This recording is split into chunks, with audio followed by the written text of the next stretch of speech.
હર્ષદભાઈ, તમારું કયું ગામ? મારું અનેડા ગામ.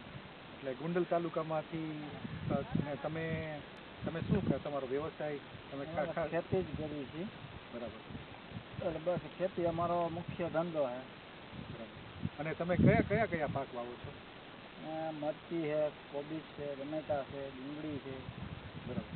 અને અત્યારે હાલ આ વર્ષે તમે તો તમારે એવી વધારે તમારે ખર્ચો જીવાતનો ને એવો દવાનો રાસાયણિક દવાનો અમારે ટમેટીમાં મિલીબગ વધારે આવી ગયો હતો. એ મિલીબગનો થોડુંક સૂકું વાતાવરણના હિસાબે થોડુંક વધારે એટેક હતો. બરાબર. તો એમાં તમે તમે દવા તમને વાપરી હતી તમે? એ અમે આજે આ એગ્રો ચાર્જર છે એનો ઉપયોગ કર્યો હતો. એનું રિઝલ્ટ બહુ સારું છે અને એનાથી 10, 15, 20 મિનિટમાં એ મિલીબગ એકદમ સાફ થઈ જાય છે. બરાબર. અને પાછું થતું નથી. બરાબર.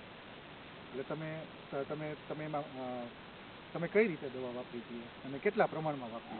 એ પંપે 40 મિલી નાખવાની હતી અને એક પંપે 30-40 રૂપિયાનો ખર્ચો થાય છે અને રિઝલ્ટ એ બહુ સારું મળે.